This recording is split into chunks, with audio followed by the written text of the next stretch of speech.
Hello, gamblers! Sorry about the slow uploads as of late, but I had to take some time off to focus on what's most important in life. Family. My father is an alcoholic who's been spending all of his time recently betting on horse races. Meanwhile, my baby brother spends all of his allowance money making long shot bets on DraftKings in between sucking up mouthfuls of Zyn. I have no addictions of either substance nor habit, and therefore I cannot relate to these people. Somehow, the paperfish man-child has ended up being the most well-adjusted member of this family. But at the end of the day, family is still family, and my desire to be a family man remains as strong as ever. So in preparation for my most recent trip, and to give us something we can all bond over, I've picked up this baggie of Fent and installed Balatro, or maybe Balatro. I'm not really sure how it's pronounced, and neither is the creator. So I'll be pronouncing it every conceivable way, just to ensure I get it right at least once. Balatro is a game made by a man so addicted to 5-card stud that he decided to develop his own card game, so that even after losing his car in a bad bet, he could continue to gamble from the comfort of his own home. Except, this game isn't about gambling at all. I lied, and I'm not sorry about it. I've lied to you before, and I'm going to do it again. Any of those mistakes you've noticed in my previous videos? Fully intentional. Placed there deliberately, just to keep you on those toes, and to drive that sweet, sweet engagement in the comment section with complaints from those who aren't in on the bit like we are. Anyway, Balatro is a roguelike game where we play with cards. What kind of card? Every kind of card. We have credit cards, tarot cards, store loyalty cards, ID cards, business cards, baseball cards, trading cards, gift cards, postcards, flash cards. You can even play the race card. They got them all. But primarily, you're going to be using a standard 52 deck of French-suited playing cards. That's the normal kinds, and from this deck you will, every round, draw a hand, and then select up to 5 cards to either discard and replace, or play to create a poker hand and score points. The rarer the poker hand you create, the bigger the score. Honestly, since my girlfriend left me for a man who can lift twice as much and stacks 3 times the paper, I've been obsessed with making every number in my life as big as possible. And in Balatro, with a little bit of luck, you can score so many points that the game runs out of numbers and has to resort to using letters to represent your score instead. Like, E isn't even a number, you stupid game. But the big numbers make me feel again. So I've been pretty much playing nothing but Balatro for 3 weeks straight. And unlike other roguelike games, which basically all just turn into bullet hells, Balatro is entirely turn-based, which is great for me because that means I don't have to worry about getting filtered simply because my old man fingers can't keep up with the gameplay anymore. Instead, I will be getting filtered purely because I am a fucking Nimrod who threw away a guaranteed flush in order to try and then fail to get a better hand that I didn't even need to win. But I'm getting ahead of myself. First, how do we actually play this silly little game? At the start of every round in Balatro, we are given a point total we need to reach in order to win. If you beat that score, you get to keep playing the game. If you fail to meet this point total, you also get to keep playing the game, but you will be losing everything and have to start over from the beginning. And get used to it, because you're going to be failing to hit this number a lot. Sometimes, even in the first round, because through no fault of your own, the random number generator that shuffles your deck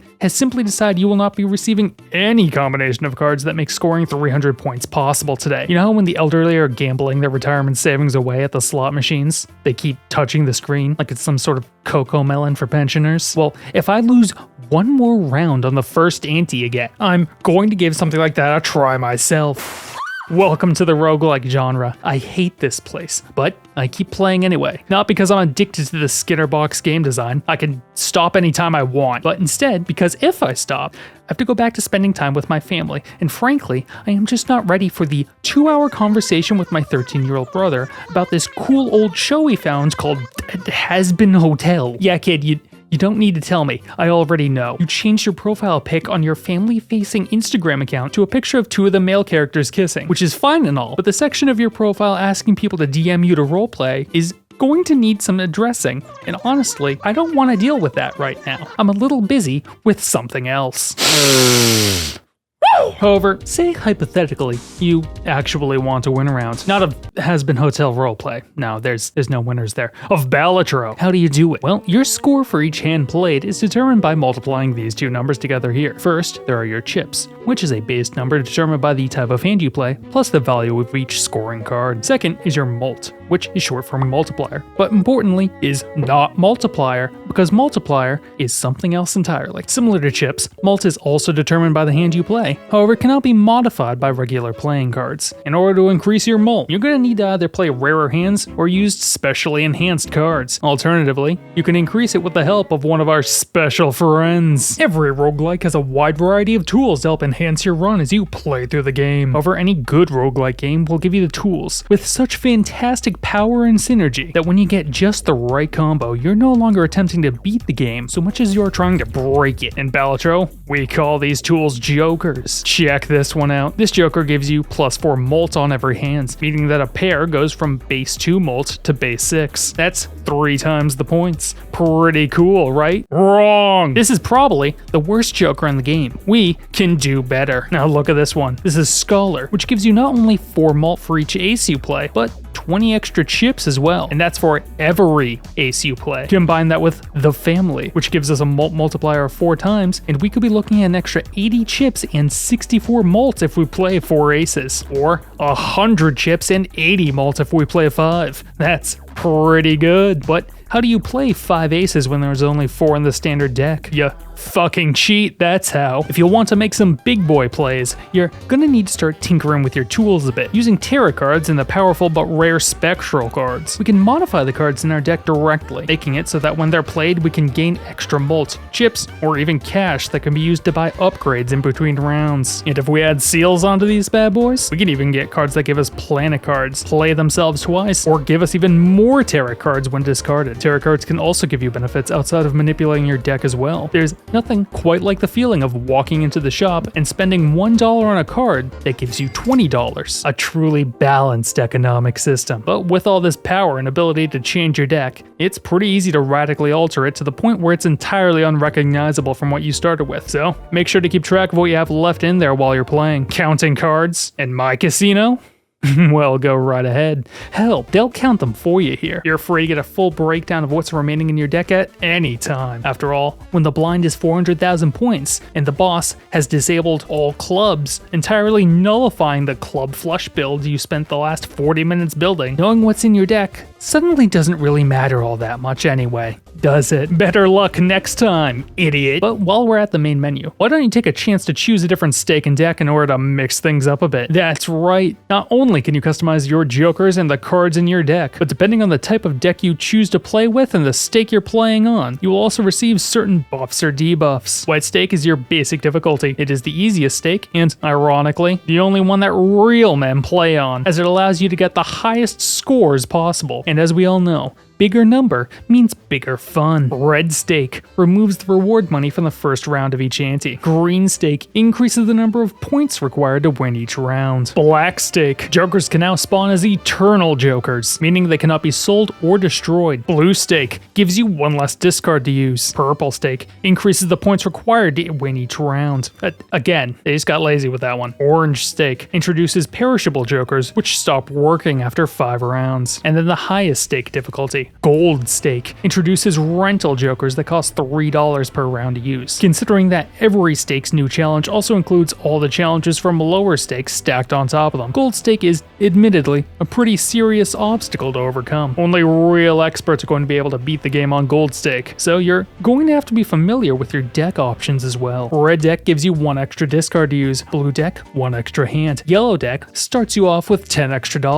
Can ya tell which one's the easiest to start with? Magic deck starts with a crystal ball voucher and 2 full tarot cards, which allow you to duplicate any other tarot card. Ghost deck, spectral cards appear in the shop and you start with a hex card. Zodiac deck DMs you cryptic messages on Discord. Abandoned deck starts with no face cards. Sounds bad, but is honestly one of the best decks in the game because the less cards you have in your deck, the easier it is to fish for particular cards to create rarer hands. Checkered deck start with 26 spades and 26 heart cards, great for flush builds. Plasma deck, the big boy, balances your molten chips equally before multiplying them together. This deck is built entirely to make your scoring number as big as possible and is therefore the best deck in the game. Erratic deck randomly selects 52 cards and puts them in your deck to start with. The pinnacle of erratic deck gameplay is loading in and then immediately hitting the reset button over and over until you start with 12 of the same one card, guaranteeing you an easy 5-of-a-kind hand every round. Black deck has an extra joker slot at the cost of -1 hand per round. Sounds pretty good, right? But you know what's even better than having 6 jokers? 17. With the anaglyph deck, every time you beat a boss blind, you receive 1 double tag for your effort. These will give you 2 copies of the bonus you receive for skipping a blind. And you receive 1 copy of this tag for every single double tag you have. This is a negative tag, which forces the next joker that appears in the shop to not only be free of charge, but also have the negative modifier, meaning that it does not take up one of your 5 base joker slots. I'm sure you see where this is going. Behold my 17 joker run. Did I win the game? Oh yes I did. Did I get much further than that in free play?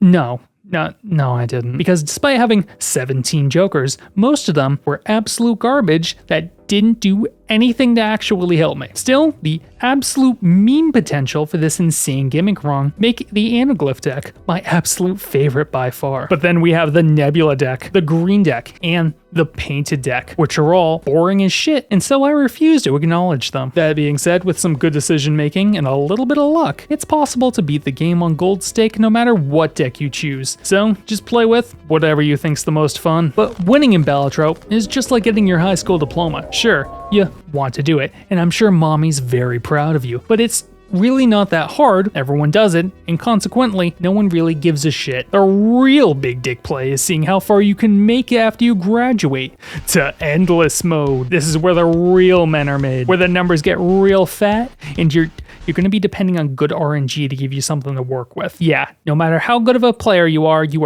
still going to be losing on round 1 sometimes because you didn't get anything useful. Yeah, you know what? Maybe I wasn't lying. Maybe this game is gambling still. But on the plus side of RNG, we sometimes get those special runs, those moonshot miracles, where you're handed a round 1 DNA that duplicates the first card you receive every round, a glass queen, which doubles your mult when played, but at the cost of having a chance to be destroyed, and finally, a Canio Joker, which gains 1 multiplier every time a face card is destroyed. Every round we play a glass queen so that DNA makes a copy, and every time a queen breaks, we gain an extra multiplier on Canio. The more queens we clone, the more we can play, and the more queens we play, the more queens we can break, pushing our Canio mult higher and higher. Playing 5 glass queens, each giving 2 times multiplier, is 32 times our base multiplier, and that's before the Canio mult, which at the end of my run was 57 times. Pretty good, but this is still pussy shit. We can do even better. Blueprint is a joker that will copy the effect of the joker on its right, meaning that after using it to give us a second free queen every round, we no longer have a joker that gives us 57 times our mult. We have 2 jokers that give us 57 squared times our mult. That's 5 queens giving us 32 times 57 times 57 mult multiplier, 103,968 times our base mult times our chips, or over 10 quadrillion points. We are now putting up numbers so big that the counter can't even show them anymore.